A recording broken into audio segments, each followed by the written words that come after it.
Hi అందరికీ. బొప్పాయితో నేను పకోడీ అయితే చేసి చూపించాను కదా, చాలా టేస్టీగా ఉంది. మీరు ట్రై చేయండి.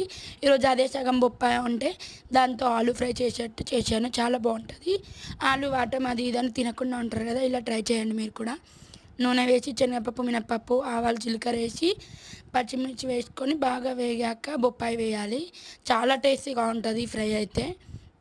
వేసుకొని బొప్పాయి కట్ చేసి మంచిగా ఆలు లెక్కని కట్ చేసుకొని వేసేసుకోవాలి. బాగా కలుపుకొని అది కొంచెం మగ్గాక ఉప్పు పసుపు వేసి బాగా కలపాలి. కలిపి అది కొద్దిసేపు మూత పెట్టాలి. అది మగ్గిన తర్వాత కొంచెం అల్లం వేసి మళ్ళీ ఒక 3 మినిట్స్ మూత పెట్టేసాక అది మంచిగా మగ్గిపోతుంది. మగ్గిన తర్వాత కారం వేసుకొని బాగా కలుపుకోవాలి. దోశలోకి మళ్ళీ అన్నంలోకి కూడా చాలా బాగుంటుంది. సైడిష్కి చాలా చాలా టేస్టీగా ఉంది. మీరు ట్రై చేయండి. నా ఛానల్ని ఫాలో చేయండి. ప్లీజ్ లైక్ చేయండి.